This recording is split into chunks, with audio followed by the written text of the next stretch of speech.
Hello everyone and welcome to Cinderful Gaming. I hope you're all doing well, I hope you're all staying safe, and most of all, I hope you're all fighting that war against the grey. Today's video, we're going to talk 5 things I want to see from the new Battletome for the Beasts of Chaos. Now we know that the Beasts of Chaos army is coming. We've seen the brand new Beast Lord miniature. It's likely that's the only miniature we're going to get, and it's likely it's probably going to be in a dual box set pre-launch with Gloomspike kits, as they're only getting the one kit as well with their brand new Snarlfang Wolf Rider Cavalry. Now, Beasts of Chaos are one of my favourite armies. People have seen them on the channel plenty, whether it be in Warcry or in Warhammer Age of Sigmar. I really love the Beasts. I've been playing them since Fantasy. Now, I should be saying, I played them since late Fantasy. I picked them up when they got the re-release of all the brand new miniatures in 8th edition. In 7th edition. They were the last book of 7th edition, I believe, or was it Skaven?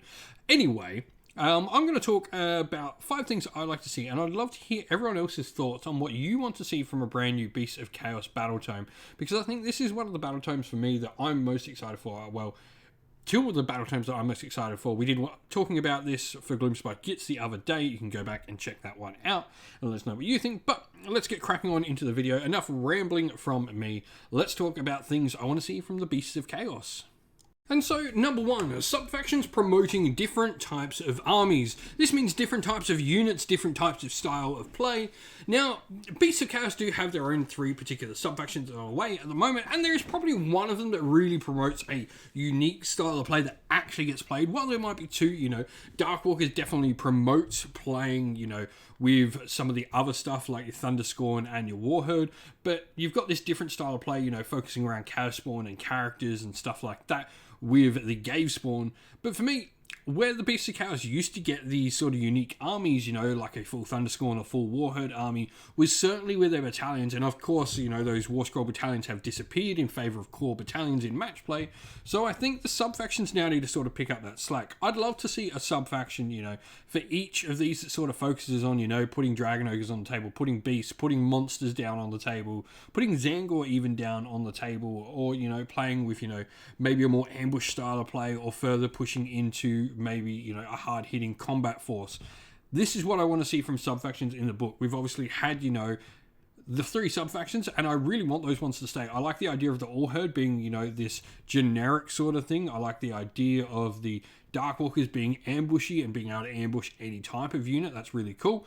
And, the Gave Spawn have a unique sort of aesthetic. But I think where we need to go with them is add in those extra little subfactions now, add another 3 or 4 that's going to let us play with the types of units and those types of armies that maybe are now not as viable without those War Scroll battalions available to us. Number 2, push the monsters. Now, this is something I definitely want to see the Beasts of Chaos with monsters on the table in their masses. I want to see Gorgons, I want to see Chaos Gargants, Chimeras, I want to see, Cockatrices, I want to see the Cygor on a table. Beasts of Chaos are one of those armies that I think has such a unique amount of cool looking monster models that you just want to see them on the table for the army, and at the moment they just don't really hit hard enough or really make up their points. I think we definitely got something in the right way for them in the White Dwarf update, where we started to see, special monstrous rampages for things like the Chimera and the Jabbersly. Those ones definitely sort of made them cool, and even the Cygors one was going down the right route. It's working with a Cygor War Scroll, so that is what it is. But I want to see these monsters really take a massive part in the Beasts of Chaos book going forward, because I think they're just such an interesting part to the army of having like non-hero monsters on the table, that aren't mounts for anyone. They're just these giant monsters, that aren't Gargants and stuff like that, these giant mutated monsters. It's a really cool thing, and I want to see more of them on the table. Number 3, limits to the ambushing removed. Now, for those who don't know, Beasts of Chaos ambushes all have to arrive at the end of the movement phase in turn 1, or if you're playing in Darkwalkers, turn 2. I want to see this removed and them just get, the ability to ambush units like anyone else would, like something like Living City or Stormcast or Nighthaunt can, the ability to put them anywhere on the table, maybe, have some restrictions where they have to be near a terrain feature, or they have to be on the board edge, if you don't want to give them unlimited range, make it terrain features as well, or within range of one of your units or something. But I think, the ability to ambush for me is really hindered in the army currently the fact it's turn 1. You know, it sort of strives and makes you build towards that alpha strike army, so it would be cool if, you know, it wasn't limited to that. I think it would open up as many options as well as just, you know, giving a much easier time of play for a Beast of Chaos player that's going to pick up the army and start learning with it. On the restrictions with Brayherd, I'm not sure that I don't mind that staying. I think, you know, that was Darkwalker's particular thing, that they allowed other units to ambush. Maybe with Darkwalkers we increase it from just Thunderscorn and Warherd that are included in, and maybe allow Monsters of Chaos in there as well, so you can ambush Monsters of Chaos with your Darkwalkers, which would really make that subfaction something super, super cool. Number 4, balance. Now, this is going to hit some Beast of Chaos player hard, because no one likes to hear that their army is doing super well, especially for Beast of Chaos players who suffered for so long. But it's clear that, you know, the updates were good for the army. I think, you know, we've now got a mix of troops being really cheap and that have, you know, dropped over the course of time, plus some really good allegiance abilities. I think the 4-up rally maybe should be restricted to particular types of units. Maybe it's restricted to keyword Brayherd or models with 1 wound only, something like that. Maybe that's the restriction. I think the rend is fine in a current age where we've got always things like all that defense, you know, easy mystic shields and stuff like that, and plenty of pluses to save. I think, you know, having that rend is super fine on how it is. I don't think that's an issue at all. But I do think we need to look at, you know, right, where do we want this army to land? Because you don't want this next book to be super overpowered, because then it's going to get nerfed eventually. And we don't want this book to be super underpowered, because it's unlikely it's going to get its time in the sun properly if it isn't. So we've got to hit that right sort of spot. And I think, you know, the ability to rally on 4 pluses, I think, is certainly an issue. And I think, you know, maybe ambushing, if we can, you know, bring that back. And out summoning as well. I think the summoning mechanic, I would like to see less things summoned in a Beast of Chaos army over the course of a game, but see our units maybe be a little bit better. This is the most interesting thing, I think, for Beast of Chaos, and the balance. How do you think they get it right with the Beast of Chaos?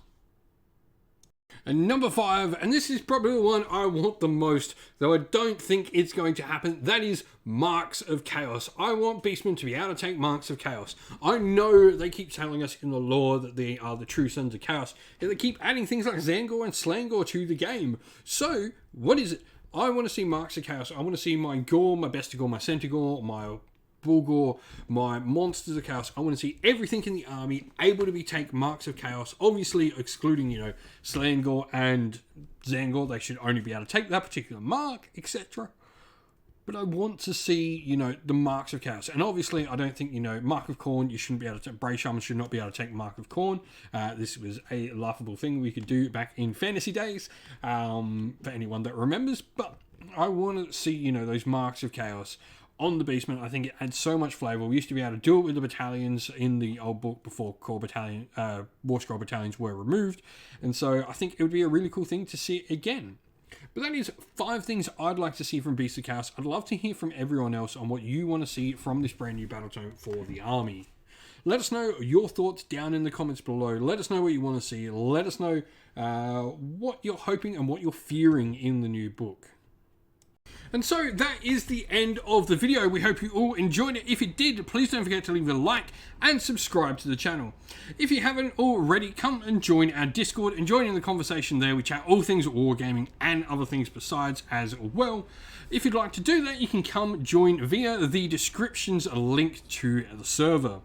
Now, also linked down in the video's description is the best ways to support the channel via Patreon or YouTube members, or indeed grabbing some merch from our merch stores on either Teespring or on Ko-fi. As a special thank you to everyone who does support the channel on Patreon and YouTube members, we'd like to give you all a shout out. So thank you to our Patreons, Christian Weir, Soren, Kenny Lyle, Alder and Shot First, Andrew Bowen, Nathan Fee, The Rising 8, Q Dynamic, Anthony B, JJ Austrian, Average Wargamer, Domir, Mark Harvey, James Cater, Bloobs, Benjamin Swallows, Red Martin, Aaron DeHaven, Kevin Bowman, and Iron Grinch. And a special thank you to our YouTube members, Green Roots Gaming, Ronya, Lock Lorick, The Johnny84, David Ellsworth, Wolfric Nick, Broken Chef, Ariana Edwards, Revenar, Pink Nico Fire, Robin Man Killer, Monty's Tabletop Terrain, John Castle, Davis Weir, and James South. Lastly, a special thank you to Lady Witchfox Art, who does all the amazing artwork for the channel as well. Couldn't do this without you. Thank you all to everyone for watching once again. Don't forget to like and subscribe and drop a comment down below. Stay safe, stay well, and most of all, keep fighting that war against the Grey. Ciao for now.